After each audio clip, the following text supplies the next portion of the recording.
Hi అండి, YouTube ప్రేక్షకులందరికీ good morning. ఈరోజు మనం పొన్నగంటి కూర ఫ్రై చేసుకుందామా. ఇది కంటికి మంచిదండి. బ్లడ్ తగ్గిన వాళ్ళకు కూడా మంచిగా బ్లడ్ వస్తుంది. కంటి చూపు కూడా బాగుంటుంది. ఈరోజు ఈ ఫ్రై చేసుకుందాం. సమ్మర్ కదండి, సమ్మర్ కూడా మంచిదే. వీక్లీ ట్వైస్ ఆ కూరలు తినాలి కంపల్సరీగా. ఇప్పుడు ఈ పొన్నగంటి కూర ఫ్రై ఎలా చేయాలి అన్నది మీకు నేను చెప్తాను. రండి ఫ్రెండ్స్, చూసేద్దాం. ఫస్ట్ పొన్నగంటి కూర ఆకుని తీసుకొని మంచిగా ఫ్రెష్ చేసి కడిగేసుకుంటాం కదా. కడిగేసుకున్న తర్వాత, ఎందుకంటే దీంట్లో చాలా ఇసుకుంటుందండి, 2-3 సార్లు బాగా వాష్ చేసుకోవాలి. వాష్ చేసుకొని దీన్ని మనం సన్నగా ఇలా కట్ చేసుకొని ఒక 5 మినిట్స్ బాయిల్ చేసుకోవాలి. పొన్నగంటి కూరని మనం ఇలా బాయిల్ చేసి పెట్టేసుకున్నాం కదా, పక్కన పెట్టేసుకుందాం. ఇప్పుడు దీన్ని పోపు వేసుకుందాం.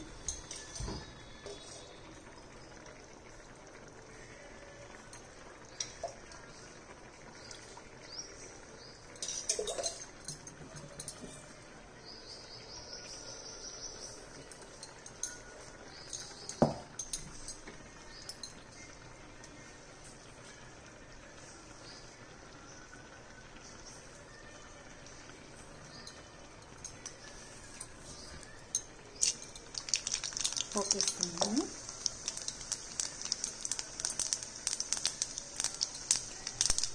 వెల్లుల్లి, పచ్చిమిరపకాయలు,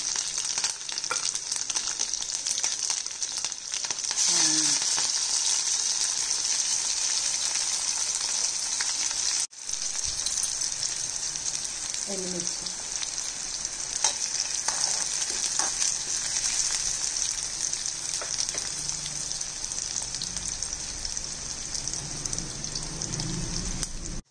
చిటికెడు పసుపు,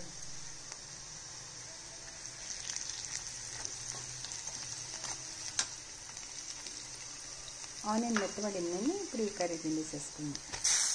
ఆకు,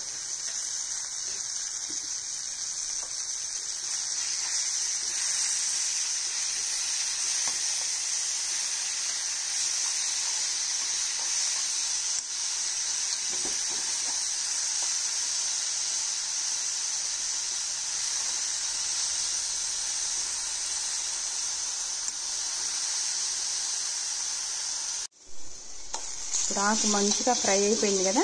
ఇప్పుడు మనము హాఫ్ బాయిల్డ్ కందిపప్పు ఉడకబెట్టి పెట్టుకున్నామండి, అవి దీనిలో వేసేసుకుందాం.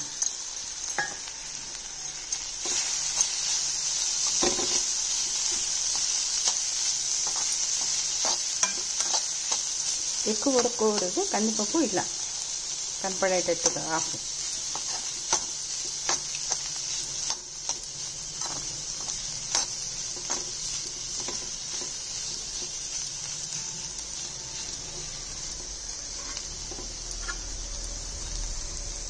బ్లడ్ శాతం తగ్గిందనుకోండి, కొంతమందికి తగ్గుతుంది కదా, అప్పుడు మనమే ఇది వీక్లీ ట్వైస్ తినాలా.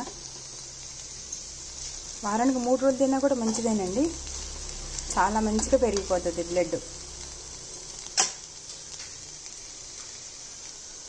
పొన్నగంటి కూరలో కంటి చెప్పుకుంది బ్లడ్ ఇంక్రీజ్కి ఉంది. సో మనము ఈ సమ్మర్లో కంపల్సరీ వారానికి 2 రోజులు ఉండేటట్టుగా చూసుకోండి. ఇంకా చిటికెడు కారం. అయితే ఈ పౌడర్ వేసుకుందామండి. ఇదేంటంటే అన్ని రకాలు పెసరపప్పు, మినపప్పు, కందిపప్పు, పచ్చనిపప్పు, ఇన్ని పప్పులు ఉన్నాయి. అన్ని పప్పులు అన్నీ ఒక్కొక్క చిన్న హాఫ్ గ్లాస్ తీసుకొని లైట్గా వేయించుకొని అది పొడి చేసి పెట్టేసుకుందాము. ఏ ఫ్రై చేసినా కూడా దాంట్లో వేసేసుకోవచ్చు.